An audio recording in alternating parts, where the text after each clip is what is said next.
Okay, so sa gabi pong ito, maraming salamat po muli sa pagkakataon na makapag-share po ng salita po ng ating Diyos na buhay.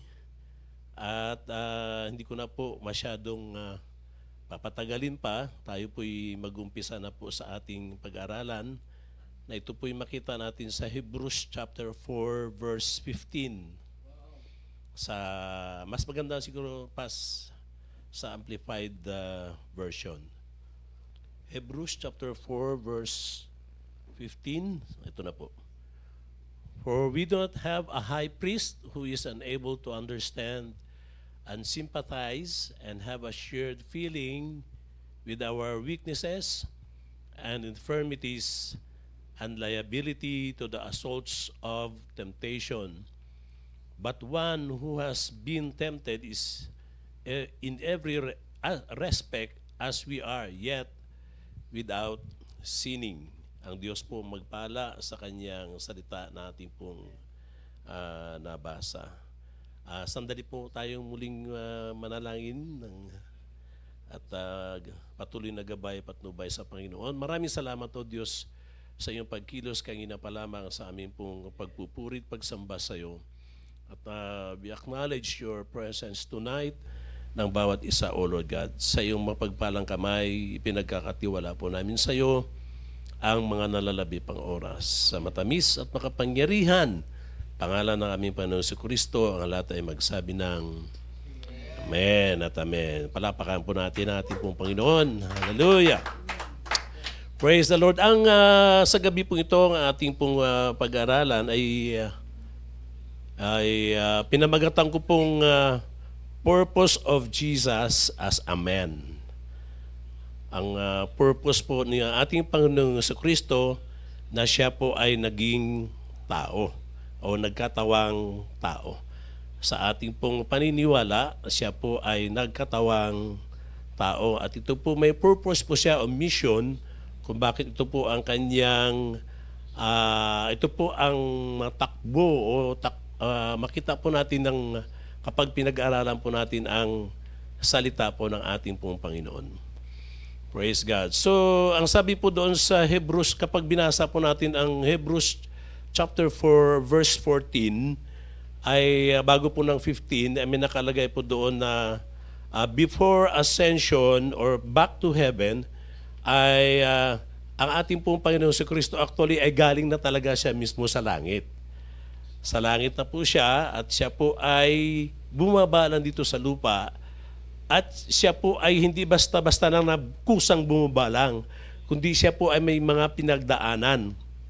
At sa kanyang pinagdaanan po hindi rin po basta-basta, kumbaga sa ano po ay legal, ang kanyang pagiging pagkatawang tao. Ang sabi po rito sa 14, inasmuch then as we have a great high priest who was already ascended and passed through the heavens, Jesus the Son of God, let us hold fast on our confession of faith in Him. Sa ating pong Panginoong Hesus Kristo. Ang sabi nga po sa John chapter 3 verse 6, John chapter 3 verse 13, si Jesus Christ po ay bumaba galing ng langit. Kaya siya po ay nanggaling talaga sa langit at dun sa book of John chapter 6 verse 38, ayun din po ang sinasabi. At pagkatapos po ay siya po ay ipinanganak o kinakailangan po siya ipapanganak ng isang birhen o isang babae. No? At ang mapalad po doon, actually nahula na po yan sa Old Testament. At dito pagdating sa New Testament, ang hula po yung natupad kay Virgin Mary. Doon po sa book of Matthew chapter 1 verse 20. Kasi kailangan po siya ay maipapanganak sa isang tao. At sa Luke chapter 1 verse 35. At ang pagkapanganakan ng ating Panginoon si Kristo, dito ko po naliliwanagan na siya po ay na-conceive by the Holy Spirit. Ang Espiritu ng Diyos ang nag-conceive po sa kanya, sa ating pong he was conceived by the Holy Spirit. Ang sabi pong ganun doon, kaya ang sa madalit sabi po, hiniram ng Diyos ang sinapupunan ni Maria. Dahil wala po siyang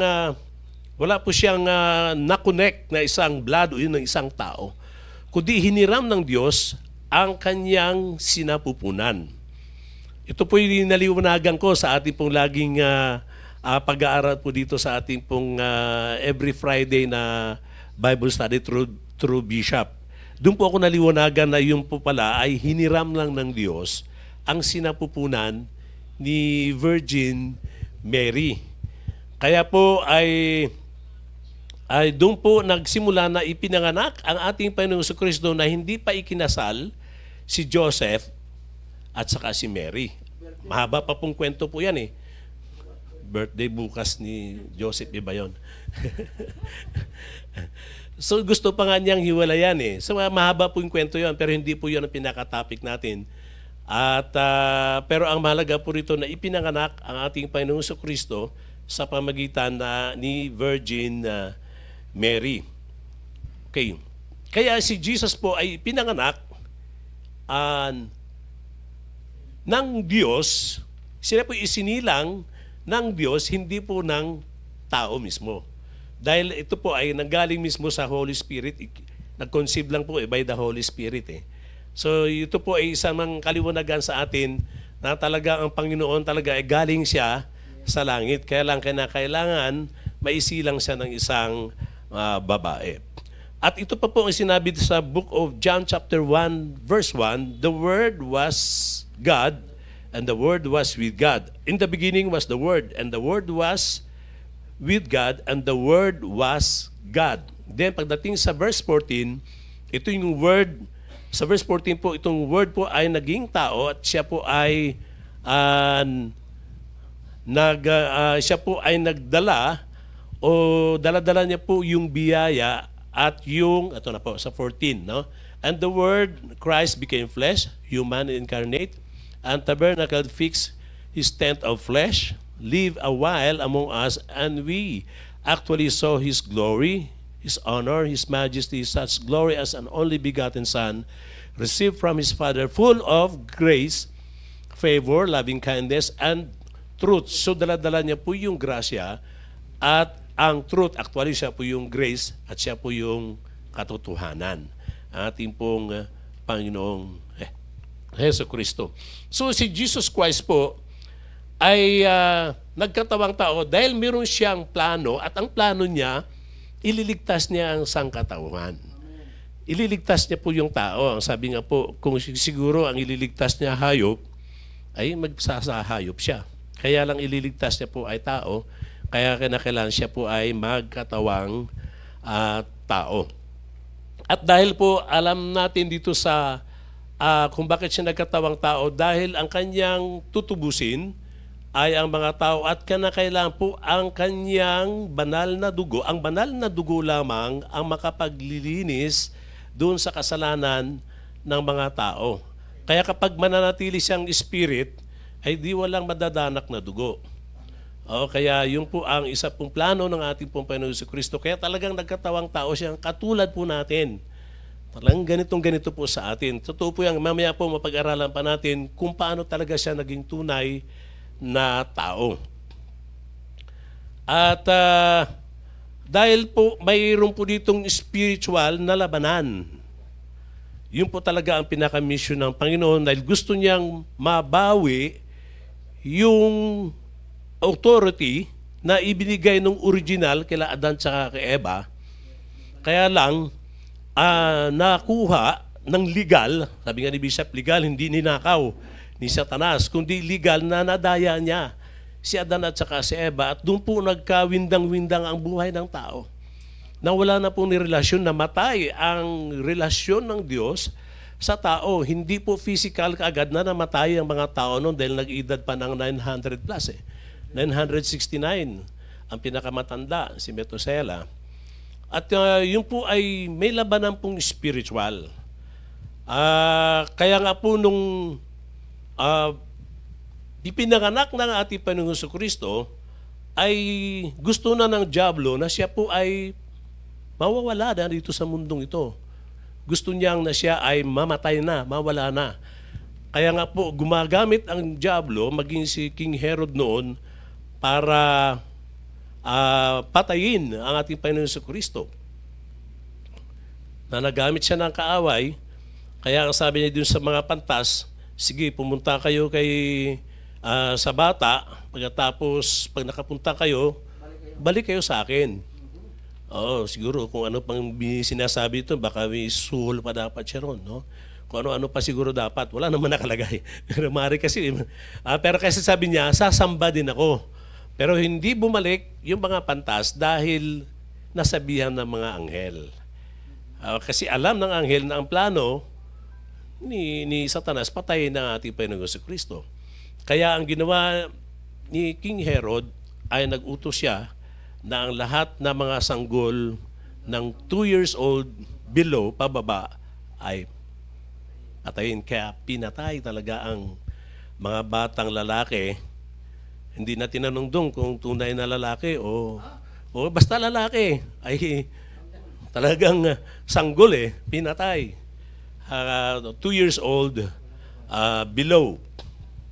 Kasi alam ng dyablo na si Jesus Christ ang babawi ng authority na nakuha niya sa tao.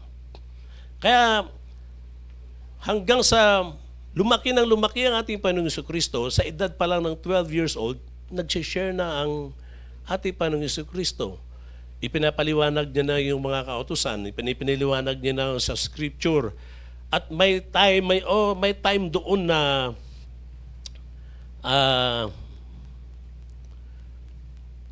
si Jesus Christ ay nung wala doon sa tahanan nila, hinanap niyo ni Mary. Hinanap ni Mary at saka ng kanyang mga kapatid. Actually po si Jesus Christ po ay after po siya isinilang ay nagpakasal na si Joseph at saka si Mary. Kaya meron siyang mga kapatid in the flesh or meron siyang half-brother. Sila Jude, James, Simon at saka may mga kapatid po siyang mga babae. Sa Book of Mark chapter 6 verse 3. Book of Mark chapter 6 verse 3.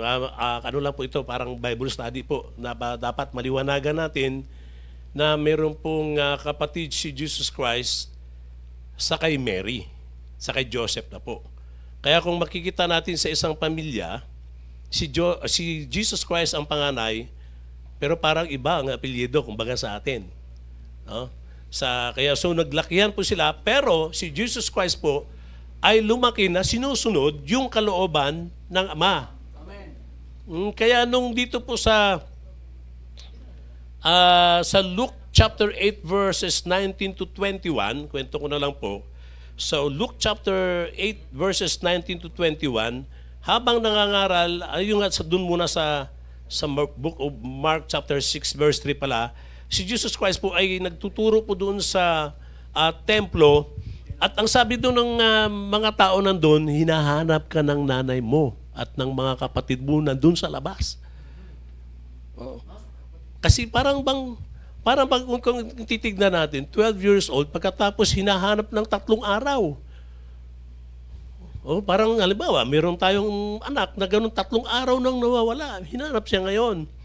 Pero ang kagandahan dito, maganda yung ginagawa ni Jesus Christ. Kasi nag-share ng Word of God at sinusunod yung kalooban ng Ama. Kaya ano ang sabi ng Panginoon doon sa mga nagsabi, andun yung ang nanay mo at saka yung mga kapatid mo sa labas, hinahanap ka. Sabi ni Jesus, hindi. Ang tunay kong mga kapatid ay yung mga taong nakikinig ng aking mga salita at sumusunod dito. Parang siguro pag may ibang klaseng bata, ito hindi niya inaaring tunay niyang kapatid at nanay yung nanay niya nang naghahanap sa kanya. Parang parang siguro subail na bata ito Hindi sumusunod. Kasi hindi alam ng mga tao, maging ng pamilya niya, maging si Mary, maging ng mga kapatid niya, na mayroong plano ang Panginoon, mayroon siyang purpose. Nandun na dapat ang sabi niya, sundin niya ang kalooban ng Ama na hindi siya maunawaan. Kaya doon pa lang, ang ating pong Panginoon Jesucristo ay hindi na maunawaan. Parang katulad lang natin yan eh. Nung mag-born again tayo, dati tayong laman ng laman ng kung ano-anong mga dyan, ginagabi tayo. O pagkatapos, wala namang sumisita sa atin.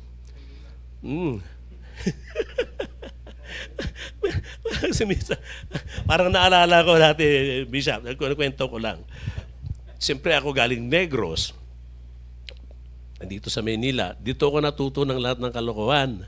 Kami ni Pastor Alan noon. Ang tatay namin at may kumpare, meron din ditong mga anak, nag-usap-usap kami dito. Pagdating ng dalawa, isama natin sa good time natin. Hindi pa kami mga born again noon. Kaya nung dumating yung tatay ko at saka yung isang kumpare niya, dinala namin sa mga sumasayaw. sa beer house. Alam niyo, inaabot kami ng madaling araw, umaga na, tuwang-tuwa yung dalawang matanda. For the first time, nakakita sila ng mga ganyan. So, tuwang-tuwa sila sa amin. Ang galing daw namin eh. Dinala namin sila sa ganon. Ito naman ang nangyari ng bandang huli, na born again kami. Nung born again kami, pinapunta ko namin uli yung tatay dito, pinabakasyon, dilala namin sa church na. Sa building actually. Hindi pa kami noon sa Life Giver. Doon pa lang kami sa una naming church. Sa Jesus the Lord. Jesus the Lord. Nung sinama namin si tatay, ayaw pumasok. Nung pumasok, sabi gano'n, nagkakantahan yung mga tao, alive, alive. Tapos nakaganon. Tapos lumabas. Nung dinala namin sa boarding house namin, tayo, bakit na lungkot mo kanina? Nag-iba na kayo ng reliyon. Iba. Sabi tayo, nung dati, sabi ni Alan, dati nung sinama ka namin sa mga sumasayaw, tuwang-tuwa ka. Pero ngayon, isinasama ka namin para sa Panginoon, ay parang ayaw mo. Ganun ang nangyari sa ating Panginoon Jesucristo. Kaya kung nakwento ko po, parang walang pagkakaibahan sa atin. Nung tayo na sa Panginoon na, hindi na po tayo maunawaan. Bakit na nawala na po sa atin yung mga ganitong dati nating pamumuhay? Ito po dahil sa ngayon, ang ginagawa na natin ngayon ay hindi na po gawain ng sanlibutan, kundi ang ginagawa na po natin ngayon ay ang kalooban ng ating Diyos Ama, ng Panginoon. Amen. Kaya kapag hindi po tayo naunawaan, okay lang po yun. Basta ang mahalaga, nauunawaan tayo ng Panginoon. At darating din ang panahon, masabi nila, kaya pala, yun pala. Kaya pala yun ang inyong ginagawa. Parang katulad ng tatay ko nung ma-born again, hingi ng sorry sa amin dahil siya po ay na-touch na rin ng ating pong Panginoon. Kaya bago po sila nawala sa mundo po ito, alam ko po, nandun na po sila ngayon sa piling ng ating pong Panginoon. Dahil katulad ng purpose ng ating pong Panginoon na ang lahat, praise God, na lahat ng mga tao na naligaw o nakuha ng authority ng kaaway, gusto ng Panginoong Jesucristo na maibalik sa lahat ng tao ng authority na ibinigay para sa mga tao. Amen. Hallelujah. At nauna tayo, glory to God. At kaya po tayo ay, yun pong ating pong ginagawa po sa ngayon. Sabi nga ni Pastor Dante kanina, noon pa lang, nung araw at hanggang ngayon, ay naglilingkod sa ating pong Panginoon. Amen. At ang isa pa pong patunay, hallelujah, na mali pala yung sinabi ko kanina. Sa Luke chapter 2 pala yon. Hindi pala yung Mark chapter 6 verse 3. Yun po ang kanyang mga kapatid na binanggit po doon. Si Jude, si James, Simon, and his sisters. Ang sinabi ko pong 12 years old pala sa Luke chapter 2, kailangan ko po ibalik. Magka-mali-mali po tayo. Sa Luke chapter 2 verses 45 to 46. Na siya po hinanap ni Mary at ng kanyang mga kapatid. Siguro, mas maganda basahin natin. So when they did not find him, they returned to Jerusalem, seeking him. Biro mo, bumalik pa sila sa Jerusalem, no? Now, so it was that after 3 days, they found him in the temple, sitting in the midst of the teachers, both listening to them and asking them questions. Nakakamangha ang ating Panginoon Jesucristo, 12 years old. Pero ang daming mga teacher ang nagtatanong sa kanya at nasasagot naman ng ating Panginoon dahil ang wisdom niya po ay talagang at ang kanyang isipan ay talagang nais niyang masunod ang pinapagawa ng Ama, ng ating ding Ama. Praise God. So si Jesus Christ po bilang isang tao ay katulad din po natin sa 1 Thessalonians 5:23 na tayo po ay may composed of spirit, soul, and body. Yan po ang binabanggit doon, kaya yan po ay naging maliwanag na po sa amin yan nung itinuro po dito sa atin through Bishop ang spirit, soul, and body. Yung spirit ay wala na pong problema, yun po na-born again sa atin, pero yung soul natin ay dapat pa rin mabago yung 5 senses, will and emotion, at yung body, ito po isusunod kung mananaig po yung nais ng ating soul. At ito po kapag nagpasakop tayo sa Panginoon, ito po susunod. Kaya nagbabago na po yung ating mga kaisipan at mga gawain para po sa ating pong Panginoon. Si Jesus Christ po ay meron din pong spirit, soul, and body. Body, meron po siyang katawan. Ang sabi po sa John chapter 1 verse 14, nagkatawang tao itong berbo. Yan. Yung salita ay nagkatawang tao, kaya meron siyang katawan. Nakikita po siya noon. Nakasama, nakahalulubilo ng mga tao. Hebrews chapter 2 verse 14. Bakit po siya nagkatawang tao? Upang malipol ang kaaway. Yung pong sinabi ko kanina na dapat po madanak ay mahugasan ng tao ng kanyang dugo. Kaya ito po yung sinabi sa book of Hebrews chapter 2 verse 14.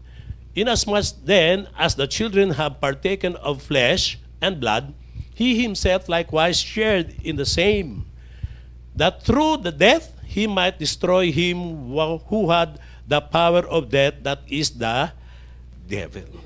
Kaya doon po sa pamagitan nun, maggapi niya ang kaaway. Kaya na kailangan po magkatawang tao siya at dadanak ang kanyang banal na dugo. Dahil Hebrews 9:22, without the shedding of the blood, there is no remissions of our sins. Kaya kailangan po na magkatawang tao ang Panginoon. Kaya meron siyang body. At dito pa po sa book of Matthew chapter 26 verse 12, nung siya po ay binuhusan ang kanyang katawan ng oil. Pati sa Luke chapter 23 verses 52 to 56 ay binuhusan ng langis ang kanyang katawan. No? So may mga kwento pa po dyan na mamahaling oil, mamahaling pabango. At si Judas po ay nanghinayang. Pero sabi ng Panginoon, mas maganda yung ginawa ng isang babae na yon na nagbuhos ng oil para sa Panginoon. So yun po ang number 1, body. Number 2 po ay meron siyang soul. Meron din siyang kaluluwa. Ang sabi po sa book of Matthew chapter 26 verse 38 to 39,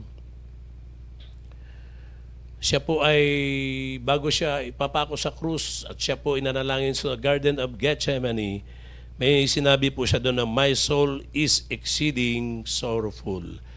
Talagang alam niya kasi na siya po ay papako sa krus, mamamatay, you know. Ayan ang sinabi niya. Then he said to them, my soul is exceedingly sorrowful even to death. Stay here and watch with me. Kasama niya ang kanyang mga disipulo. Pero yun po ang soul ang sabi niya. Pag sinabing soul po, yung 5 senses, at saka yung will and emotion, yun po ang naramdaman ng ating Panginoon sa Kristo. Parang katulad natin, kung ikaw ay alam mo nang bukas ay bibitayin ka na, parang hirap nun. Ayun po ang naramdaman ng soul ng ating po Panginoon sa Kristo. Pero sabi niya, hindi ang kalooban ko ang masusunod, kundi ang kalooban mo, Ama. Kaya nag-pray po siya doon. So, grabe pa rin, no? Yung kalooban, pwede niyang takasan, pwede niyang, sabi nga, nung doon sa krus, pwede niyang utusan yung mga anghel na patayin yung mga tao na nagpapako sa kanya. Naghihintay lang talaga yung mga anghel. Pero iba ang kanyang mga sinasabi. Ang pinakita niya pa rin yung grasya niya, yung biyaya niya, pag-ibig niya, pagmamahal pa rin sa mga tao. Kaya sinasabi niya, patawarin niyo sila dahil hindi nila alam ang kanilang ginagawa. Oh. So parang ano kaya yun, hindi nila alam ginagawa. Pinaparusahan ka na, hindi pa rin nila alam ginagawa mo. Ibig sabihin, napakalawak ng tunay na pagtingin ng tao, ng Panginoon sa mga tao. Dahil yan ang mission niya kasi. Kaya doon niya ipinakita ang kanyang pagmamahal. Kaya sabi doon na ganoon ang Panginoon na kahit na siya ay nalulungkot, siya po ay ang kanyang kaluluwa nalulungkot na talagang mapipigati, pero ang sabi niya, hindi pa rin ang kalooban niya ang masunod, kundi ang kalooban ng Ama. Amen.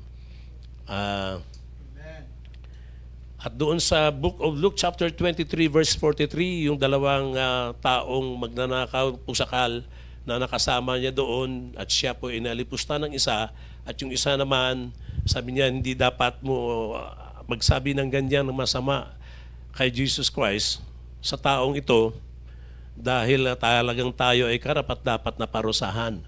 Pero sinabi niya, lumingon siya sa Panginoon ang sabi niya, pero pwede mo ba akong isama sa iyong paraiso? Sabi ng Panginoon, ngayon din, isasama kita sa aking paraiso.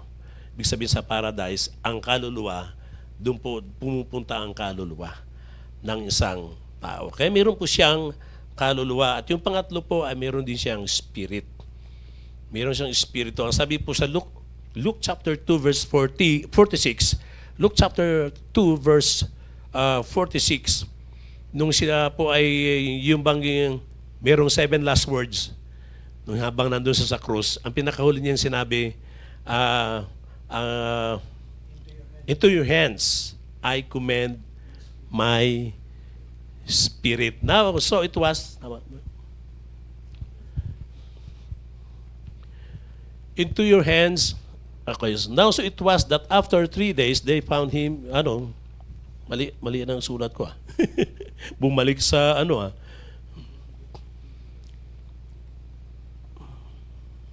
bumalik sa kapanganakan. Basta doon sa, Father, into your hands I commend my spirit. Mali ang nasulat kong verse. Okay. Basta meron po siyang body, soul, and spirit. At actually po, ang ating Panginoon sa Kristo, habang nandito po siya during His earthly ministry, ay talagang kung anong nararamdaman natin sa ngayon, ay nararamdaman din po ng Panginoon. Kaya lang siya po ay hindi nagkasakit. At wala po siyang karamdaman. Kasi kinakalam po ay yun ang magiging ang ng kanyang buhay. At kaya nga po ay malusog ang kanyang katawan. Pero siya po ay nagutom. Nagutom din po ang ating Panginoon. Kung naalala niyo yung na siya po ay, isa pa yun. Tapos yung tinukso sa ng Diablo nang galing sa 40 days and 40 nights na fasting. Oo. Matthew 4:4, di ba? Yung sa book of Matthew chapter 4 ay siya po ay nagutom after noon. Kaya sabi ng Diablo, yung tinukso siya, dahil siya po ay nagutom, gawin mo yung bato bilang isang tinapay. Pero sabi ng Panginoon, man shall not live by bread alone. So, man shall not live by bread alone, but by every word that proceeds from the mouth of God. Pero doon sa verse 2 po, siya ay nakalagay doon na siya po ay nagutom.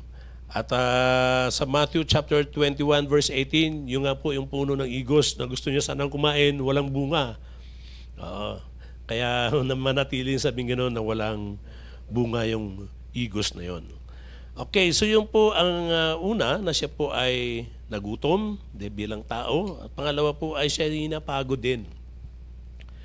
At nararamdaman din po natin yung pagod. Sabi ko nga, minsan pagpagod ka sa trabaho, maghapon. Pero pag wala ka rin ginagawa, pagod ka pa rin. Kakapagod kayang matulog mo po. Experience ko kasi. Minsan, noon sabi ko, trabaho na ako, kakapagod Pero nung nag-retire na ako sa trabaho, minsan wala kang magawa. Lalo itong umulan-ulan, wala kang gagawin. Nakahiga, almusal. Pagkatapos mamayang konti, manood ka lang kung ano dyan, manood ka lang doon kay Go, manood ka lang doon kay sa TV. Pagkatapos mamayang konti, kain na naman. Tatawagin na naman ako na, Papa, kain na naman. Sabi ko, ito kaya doon, lumulobo ka na Pagkatapos higa ka na naman, pero ramdaman mo pa rin, pagod ka pa rin. So ganyan ang tao, talagang napapagod, nakakapagod. Pero ang napakaganda, mas maganda yung magtatrabaho ka para medyo papawisan ka. Okay, kaysa sa mapagod ka, wala kang ginagawa. Okay? Praise God. Hallelujah. Okay, gutom, napagod. John 4:6. Yun sa John chapter 4 verse 6, yung sa Jacob's well. Nung naglalakbay sila Jesus Christ, nauhaw siya kasi at naupo siya doon sa Jacob's well. Mahaba din pong istorya yan, Jacob's well. At doon po, at pagkatapos mo siya napagod, doon po siya ay nauhaw. Nauhaw siya, mayroong Samaritan woman doon at humingi si Jesus ng tubig, kung pwede siyang bigyan ng tubig. At mayroong mga katanungan itong Samaritan, sabi niya, bakit nakikipag usap ka sa Samaritan kasi sa batas, bawal po yun makipag-usap sa... Kaya ang daming bawal talaga noon ang Hudyo sa mga Samaritano. Hanggang sa binanggit ni Lord, sabi niya, kung meron akong maibibigay na tubig na hindi ka na mauhaw. Sabi niya, biro mo ba naman, ibigyan ka ng tubig na kapag mainom mo na, hindi ka na mauhaw. Sabi niya, pwede mo ba akong mabigyan? Gusto ko yan. Gusto ko yan. Sabi ng Lord, sabi niya, tawagin mo muna yung asawa mo. Sabi niya, wala akong asawa kasi alam ni Lord na meron siyang 5 kinakasama. Oo. Pagkatapos sabi ni Lord, nung malaman niya, sabi, parang kang isang propeta. Yun po ang kwento doon. Isang kang propeta hanggang sa nagsabi ng salita ng Panginoon at naniniwala siya na dumating na nga ang ating Panginoong, ng Panginoong Jesucristo, ang kanyang kailangan. Kaya nag-share siya doon sa kanyang lugar, sa village na yon, na natagpuan niya na yung propeta. Pero doon po sa ating napag-usapan dito, bilang si Jesus po ay isang tao, siya rin po ay nauhaw. Okay? So yun pong istorya doon. At pagkatapos po, siya din po ay nagmahal. Ang pagmamahal po ito ng Panginoon ay hindi katulad ng mahal na ng... Kasi napag-aralan na natin yung maraming klaseng pagmamahal. Ang pagmamahal po dito ng Panginoon ay agape kind of love. Ibig sabihin, pag-ibig na galing po sa Diyos sa ating pong Panginoon. Doon sa book of Mark chapter 10 verse 21, na pag-aralan po natin dito yung isang mayaman na gusto niya makamit ang buhay na walang hanggan. Pagkatapos ang sabi ng Panginoon, gawin mo yung 10 utos. Sabi niya, ginawa ko na yan mula nung bata pa ako. Sabi, napakayaman niya. Pero tinitignan siya ng Panginoon na may pagmamahal kasi nakita ng Lord na, alam ng Lord na hindi niya magagawa yun Si Lord lang talaga makakagawa nun. At tinitignan siya ng Panginoon may pag-ibig at ang sinabi ng Panginoon, ibenta mo yung mga ari-arian mo, pamimigay mo sa mga nangailangan. Nalungkot siya Umalis siya.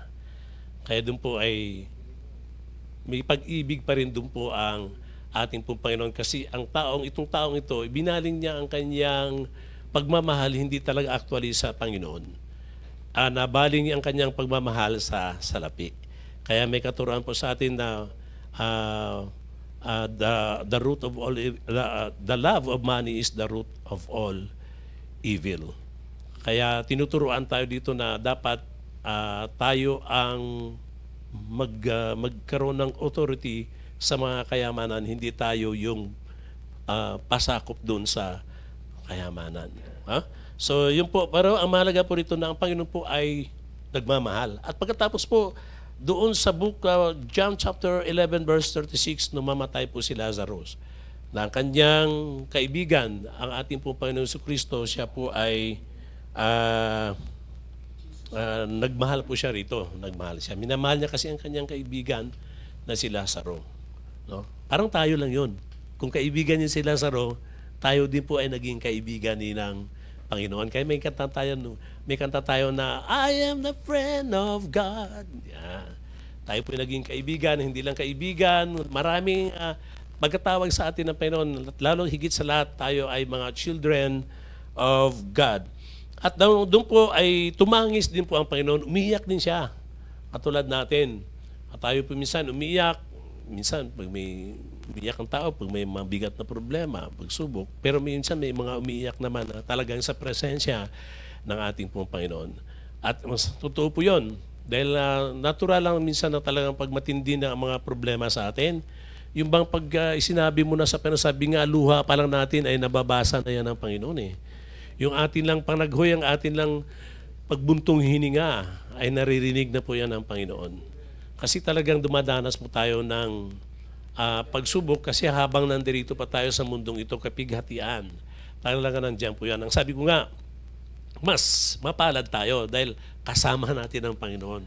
Maraming nagbubuntong hininga, maraming namumblema. Meron akong nasyaran, napakayaman. No? Kasi doon po sa aming barangay, kwento ko lang po, doon po sa barangay namin, ay ako po yung naging isang lupon po ron, nakuha po akong lupon ng kapitan. At meron po doon may problema mag-asawa.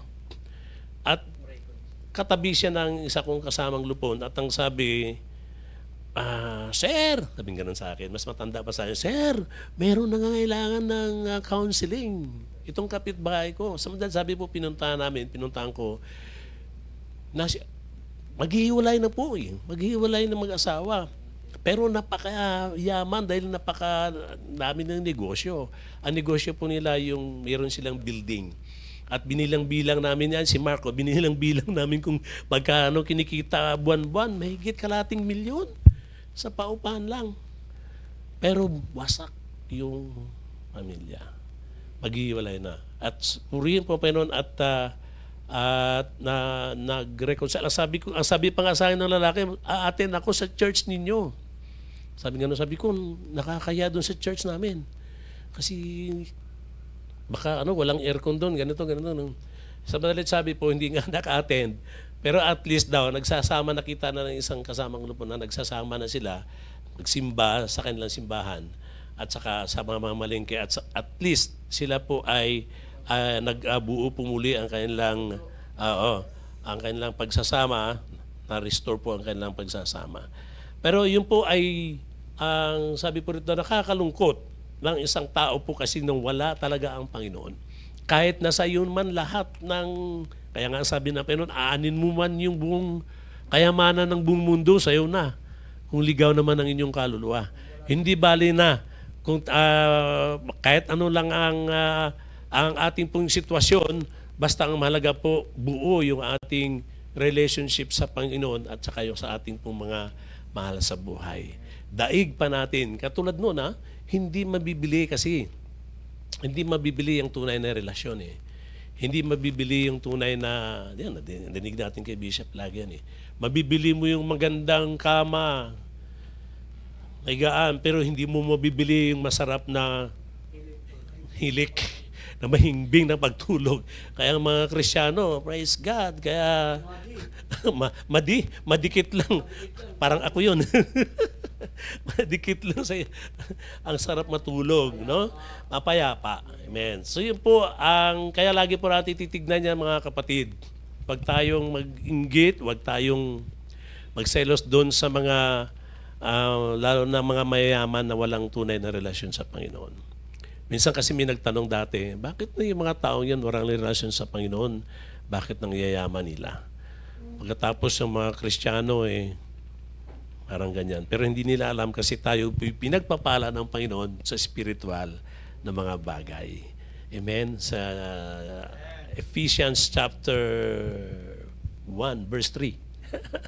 1:3. Na tayo po'y pinagpapala ng Panginoon, blessed ng mga spiritual blessings. Amen? At ang spiritual blessings po, ito po'y magpawalang hanggan.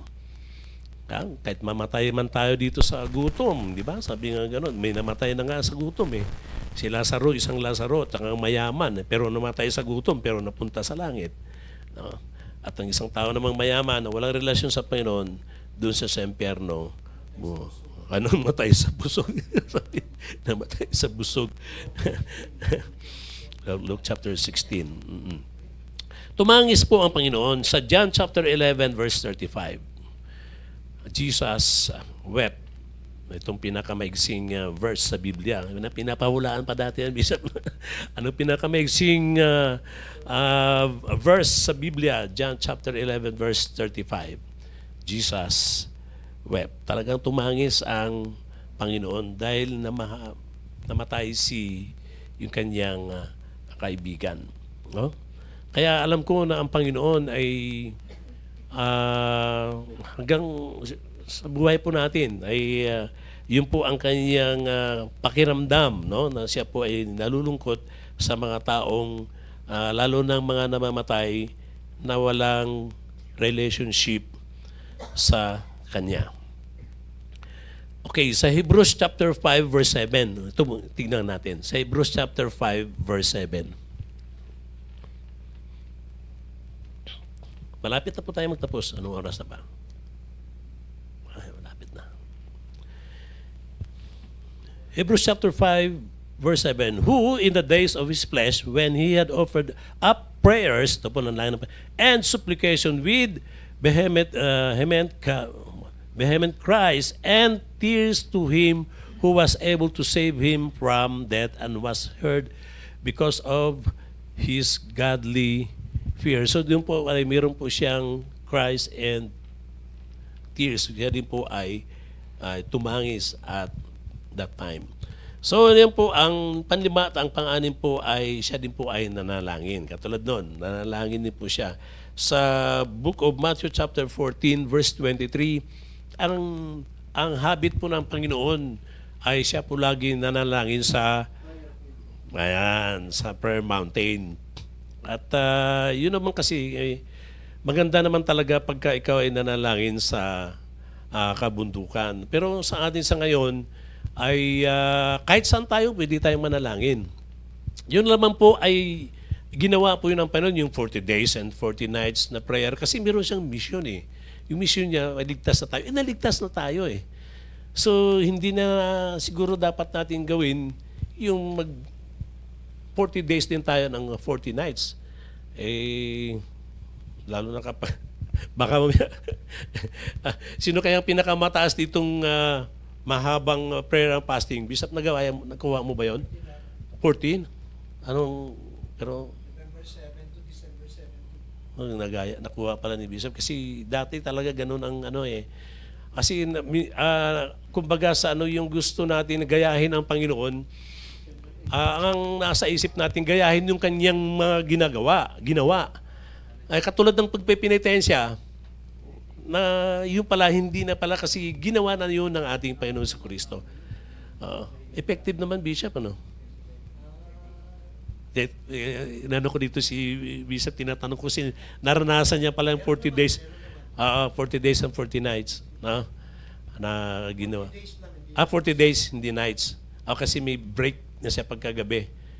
So yun. Ako 1 week lang. Ginawa ko dati 1 week. From 6 a.m. to 6 p.m. Ayun, mini-break na yung Tapos light food lang kakainin mo. Tapos inom ka lang ng tubig. Ganyan po dati. Kaya lang po, minsan ay parang inaangkin natin yung Kasi kaya ako nag-prayer fasting, kaya kita mo, mag-prayer ang fasting ko, inaangkin na natin yung glory. Pero sa ngayon po, praise God, lagi natin sinasabi, nag-prayer ang fasting man tayo, hindi. Basta ang lahat po ng kapurihan ay para po sa atin po, Panginoon. Amen. Praise God. Sige po, palakpakan po natin po, Panginoon.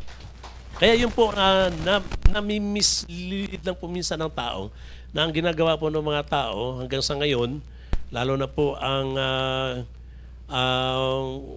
hindi po alam ang salita ng Diyos o kulang sa pagsasaliksik o kulang sa pakikinig ng salita ng Diyos. At yung ginawa ng Panginoon, yun pa rin po ang ginagawa hanggang sa ngayon. Okay? So, praise God. So yun po ang mga ginawa o nangyari po sa ating pong Panginoon sa Kristo, kaya siya po nagkatawang tao, ay na-experience niya lahat ng mga na-experience po natin. Ngayon, dito po tayo sa magtatapos na tayo. Sa conclusion na po natin, balikan po natin ang Hebrews chapter 4 verse pisan po natin sa 11 para mas maliwanag. Kasi dito po sa verse 11, ang naging high priest kasi dito ang ating Panginoon Jesucristo. Pag sinabi pong high priest ay a priest, ito po yung trabaho doon sa Old Testament ng priest na tagapamagitan ng tao at saka sa Diyos. Kaya kinakailangan po magseremonya ang priest para doon sa mga tao at mga inaalay na mga hayop, yun po ang kanilang inaalay doon sa Holy of Holies. At kapag sila po'y karapat-dapat, ay magpapatuloy yung ceremony. Pero pagka sila po hindi karapat-dapat, ay huhugutin na lang po sila, kaya meron po silang kadena sa paa para kapag hindi na tumutunog, ibig sabihin, namatay na yung priest doon sa loob dahil hindi karapat-dapat.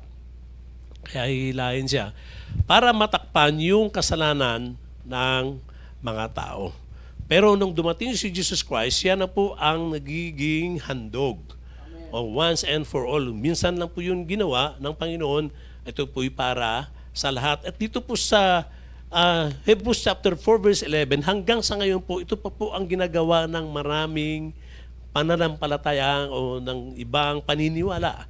Na ito po sinasabi, let us therefore be diligent to enter the rest, lest anyone fall according to the same example of disobedience. Sa verse, tuloy pa, Pastor, sa 12, mali na naman yata ang Hebrews chapter 10 pala. Hebrews chapter 10, sorry. Hebrews chapter 10 verse 11. Kaya pala sabi ko parang iba. Iba na naman nabanggit ko. Hebrews chapter 10 verse 11. Mukhang hindi pa tayo magtatapos ito pagka sa 4 pa lang tayo. Okay. Kasi 10 na to eh. Hebrews chapter 10 verse 11. And every priest stands ministering daily and offering repeatedly the same sacrifices which can never take away sins. Talagang hindi po nakakapag-alis ng kasalanan. At every day, ang sabi niya, daily. Bakit? Kasi bakit daily nila ginagawa? Kasi siyempre nagkakasala kaya araw-araw eh. Nagkakamali ka araw-araw kaya daily nila ginagawa. And offering repeatedly the same sacrifices which can never take away sins. Hindi po talaga makapag-alis. Hanggang sa ngayon, yun po ang ginagawa. Pero tayo po, nagko-confess na tayo ng ating kasalanan direct sa ating pong Panginoon. Panginoong Jesucristo, kasi siya na po yung high priest. Sa verse 12, but this man, ating Panginoong Jesucristo, after he had offered one sacrifice for sins forever na, sat down at the right hand of God. Kaya tayo po'y nagkumpisal ng ating kasalanan sa ating Panginoong Jesucristo. At kapag nag-confess tayo ng ating mga kasalanan sa Kanya, hindi niya tayo imamarites. Naalala kong kwento ng isang kasamahan ko uli, doon sa Lupon. Sabi niya, mayroong 10 utos, pero mayroong 11. Ayun, huwag kang pahuli at huwag mong aminin. Kasi pag inamin mo, tapos ka. Minsan daw, may umattend daw sa couples couples fellowship. Hindi couples night, couples fellowship. Pagdating doon, as pinagharap ng nag-uuryan sa kanila, o sino man yon, sabi niya, lahat ng mag-asawa, pumunta kayo sa isang lugar, magkumpisalan kayo sa bawat isa para magpatawaran kayo. Sabi nga nun. Inang kumpisal si Mister. Sabi ni Mister, patawarin mo ko. Bakit? Anong ginawa kong kasalanan? Matagal na akong merong ibang chicks. Kaya maaari mo akong patawarin. Ako, pag nung na-confess ng ganon, nag-ingay yung si babae. Oo, nag-hysterical doon. Nasira yung fellowship ng couples. Kasi nag-confess. Ibig sabihin po, kaya nga sabi doon ng isa kang kasamang lupon, sabi niya, kaya sinasabi ko nga yung 11 utos huwag kang umamin Huwag kang umamin. Sana nga nagkukumpisal na ngayon kasi humingi na ng tawad nga Dahil gusto nang magbago kaso hindi napatawad. Yun ang nangyari doon. So ibig sabihin nito, ang ibig ko pong sabihin, may mga kasalanan ng tao na minsan mahirap i-confess. Tinatago-tago mo. Kasi, pero meron tayong dapat ikukumpisilan na ating kasalanan. Praise God. Hallelujah, na siya ay handang magpatawad at sa pamamagitan ng kanyang banal na dugo ay nalinis ang bawat isa sa atin. Amen. Praise God. Sige po, palapakan po natin po, Panginoon. At ito pong sins, sacrifice for sins forever. Ito po yung naririnig natin kay Bishop na sinasabi niyo, yung kasalanan natin noon, ngayon, at magagawa pa ay pinatawad na. Katulad natin, kailan lang tayo na born again? Kailan lang tayo na born again? Wala. More than 2,000. Ako, 1982 Si Bishop, 1981. Mas matanda sa akin si Bishop ng 1 taon. Pero sa edad, mas matanda ako sa kanya. Ibig sabihin, kailan lang? Pero bakit pinatawad yung kasalanan? Alam ko, pinatawad yung kasalanan ko at kasalanan natin.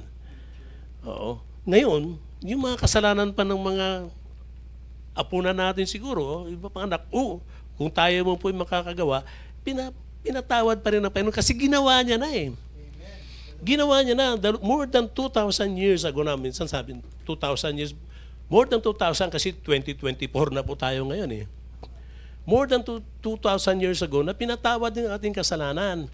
Kaya nga po tayo, praise God, sa pamagitan ng grasya ng Panginoon, kapag nagkamali tayo, hindi tayo nagpapaliban ng 1 linggo. Ako munang hindi atin kasi nagkasala ako isang linggo Hindi muna ako diyan magse-serve kasi nung 1 buwan nagkasala ako. Nung 1 taon nagkasala ako, 1 taon din muna ako hindi dadalo. Hindi po, yan na po ang maling katuruan na natanggap natin noon. Nangangakala natin pa nagkamali tayo, nagkulang tayo, pinaparusahan na tayo ng Diyos. Pero hindi natin alam may mga consequences lang. Yung katuruan po natin sa grasya. May consequences. Pero kahit ano man po ang ating pagkakamali, pagkukulang sa Panginoon, praise God, hindi siya nagbabago. Pinatawad ng ating mga kasalanan, mga kapatid. Kaya go on, move on. Sabi nga ng ating Pastor Beng noong nakaraan, move on. Kung gusto mong malayo ang sasakyan mo, move it. Move on. Amen. Magpatuloy po tayo. Hallelujah. Dahil yan po ang sa grasya po ng ating pong Panginoon. Praise God. Hallelujah. So yun po, sana na tayo. Verse 13. From that time waiting till his enemies are made his footstool. At diyan po ang sa kanyang dugo, praise God, ang kaaway po ay nakaapakan na.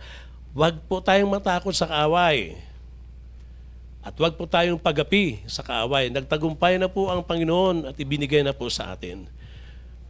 Marami pang natatakot takot. Huwag tayong matakot. Amen. Dahil nagtagumpay na, ano mangyari? Kung ito yung katawang ito ay mawawala. May pangako ang Panginoon at doon ang tunay na buhay. Pero pag hindi pa kalooban ng Diyos kukunin tayo, praise God, gagamitin pa tayo kasi ng Panginoon Marami pang mission ipapagawa sa atin ng Panginoon. Praise God. Pero ang kaaway po ay natalo na. Amen. Natalo na. Kaya nakailan po, panindigan na lang natin yung salita ng Diyos. Mga kapatid, sa mga nanonood, maging sa ating pong mga, sa sino man po, na kinakailangan po, panindigan natin ang salita ng ating pong Panginoon. Kahit ano man pong kalagayan na meron tayo. Amen. Hallelujah. Nakita ko ngayong ating sarili, dati kabataan pa, pero sa ngayon, medyo hindi na makakatakbo na katulad ng takbo dati. Oo. Pero praise God, ang kalakasan na binibigay sa atin po ng Panginoon ay kakaiba. Pinapalakas niya tayo sa kalagayang espiritual at kinakailangan po ay mananatili lang tayo makikinig at makipag-fellowship sa mga Kristiyano, sa mga kapwa natin mga mananampalataya. Sa mundo pong ito, ano man mga libangan ng mundong ito, wala eh. Sasabihin minsan ng tao, minsan may mga nagsasabi, yung Bible kasi parang old na eh. Mali, mga old style na yan eh. Para bang naiwan na ng panahon ngayon eh sa Bible. No, hindi. Nagkamali, pandaraya po ng kaawayan. Alam mo ang diablo, alam po natin ang diablo, binababago-bago niya ang takbo. Yearly, nagbabago. Parang katulad ng sa cellphone. Yearly yan, nagbabago yan. Habulin mo ng habulin yan, maghihirap ka dyan pag wala kang pera. Kasi nagbabago nga eh. Nagbabago. Pero ang salita ng Diyos, hindi nagbabago yan. Mula noon hanggang ngayon, hindi nagbabago. Tingnan mo yung twist ng kaaway. Pinababago niya lang parang ang tao po malinlang niya doon sa mga bagay na madayan sa sanlibutan po ito. Pero ang salita ng Diyos, hindi yan magbabago. Noon, ngayon, at magpakailan pa man. Oh, nakita, pagkatapos sasabihin ng tao, old style na ang Biblia. Hindi. Hindi po yun. Hindi po yun totoo. Dahil hindi kailanman magbabago ang salita ng Diyos. Heavens and earth will pass away, but my words will never pass away. So bakit doon ka sa nagbabago? Ba't ayaw mo doon sa hindi nagbabago? Bakit doon ka sa nagbabago? Ba't ayaw mo doon sa hindi nagbabago? Amen. Praise God. Hallelujah. So kinakailangan po mabuksan na natin kaisipan natin. Amen. Hallelujah. Praise God. Ito na naman, parang gusto natin pilitin kasi minsan ng tao maniwala. Pero kung ayaw na maniwala ang tao, wala naman tayo magagawa. Pero ito po yung pinapaliwanag natin, ini-explain natin na dapat po ang tao magtiwala sa salita ng Diyos. Dahil ito po yung pang walang hanggan. Kaya marami po sa ating mga kapastoran na kung makita mo yung mga marinig natin ng mga kwento ng buhay, parang masabi dati ng mga mahal sa buhay, bakit ka na ganyan? Bakit hindi mo tinuloy yung tinapos mo? Bakit ka dyan ka? Dahil alam natin na ang Panginoon ay na mayroong pangako ng tunay na buhay, buhay na masagana, higit sa lahat, buhay na walang hanggan. Amen. Praise the Lord. Sige po, palapakan po natin ang Panginoon. At dito po tayo magtatapos. Ngayon po, sa ginawa ng ating Panginoon sa Kristo, sa 14 na po ba tayo? Sa 14 pa lang pala. Sorry. For by one offering he has perfected forever those who are being sanctified. 15, at yun po ang sa 16 po ang pinakapinali natin. But the Holy Spirit also witnesses to us for after that he had said before. Sa 16 na po tayo. Pwede ba pass doon sa yung let us therefore come boldly unto the throne of grace? 4:16. Yung version na yon. Ay, sorry. Sa Hebrews 4:16 na pala. Hindi na pala 10. 4:16. Balik tayo sa magtatapos na tayo eh. Let us therefore come boldly to the throne of grace that we may obtain mercy and find grace to help in time of need. Okay, siguro bago po pala niyan, doon po sa Hebrews 4:15 sa Amplified Version, meron po doon yung una ay understand, inuunawa ng Panginoon, naunawaan ng Panginoon yung ating kalagayan. Ano man ang kalagayan na meron tayo, maganda man yan o hindi, nauunawaan tayo ng Panginoon dahil naranasan niya nga po eh. Then, number 2 po ay sympathize. Ang sinabi pong sympathize, siya po ay nahahabag o naaawa po siya sa bawat isa sa atin. Hindi po siya galit, kundi siya po ay nahahabag, naaawa, pity sa bawat isa po sa atin. Then, meron po tayong makikita doon, shared a feeling with our weaknesses. Yung feeling po natin sa ating pong mga weaknesses, ano man pong ating kahinaan, ay dito pala natin nalaman sa grasya ng Panginoon, hindi po talaga siya galit sa atin eh. Dahil sa ating pong mga weaknesses. Kasi na-experience niya eh. Yung weaknesses na yan. At sa weaknesses natin, sabi niya doon, my grace is sufficient to your weaknesses. Ang grasya ng Panginoon ay sufficient sa bawat ating pong mga weaknesses. Ang number 4 po doon, makita natin na infirmities. Ang ating pong mga infirmities, ating pong sickness. Ang sickness po natin, hindi lang sickness sa health, sickness po sa kaisipan, sickness po sa ating pong wealth, sa ating pong kayamanan. Marami po tayong masakit at ito po'y nakikita po ito, naranasan po ito ng Panginoon. At number 5, ito po ay liability to assaults of temptation. Pag sinabi pong liability, siya po ay nagtitake care sa bawat isa sa atin. At yung assault, ito po yung mga atake ng kaaway sa atin pong mga kahinaan na mayroon pong mga temptation. At ang Panginoon po ay nagte-take care sa bawat isa sa atin.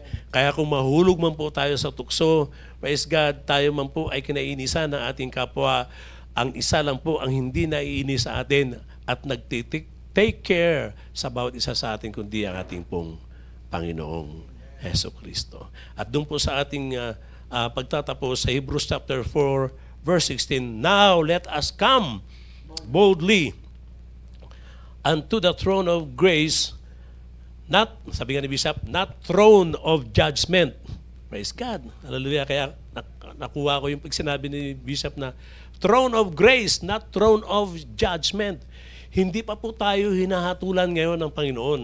Ang kanya pa pong grasya, ang kanyang pag-ibig pa po ang namamayani, ang naghahari sa ating pong kapanahunan. Amen. Kaya kapag dumating po ang sakuna, temptation sa ating mga buhay, tayo po'y bumagsak, tayo po'y patuloy po'y tumayo, magtitiwala sa ating pong Panginoon upang tayo po'y patuloy na maging mainit, masigasig na naglilingkod po sa ating Panginoon. Makay maririnig man tayong mga negatibong bagay para sa atin, hindi po natin iindahin yon dahil alam natin ang Panginoon nating pinaglilingkuran, hallelujah, ay lagi pong nais na tayo po'y palalakasin sa ating pong mga kalagayan, mga kapatid.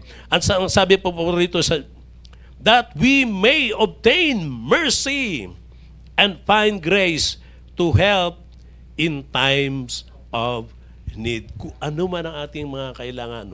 Naiyak ako, mga kapatid. Dahil sa ating mga pangailangan, nandyan yung grasya, andyan po ang kahabagan ng Panginoon at siya po'y handang tumulong sa lahat ng ating pong mga pangangailangan.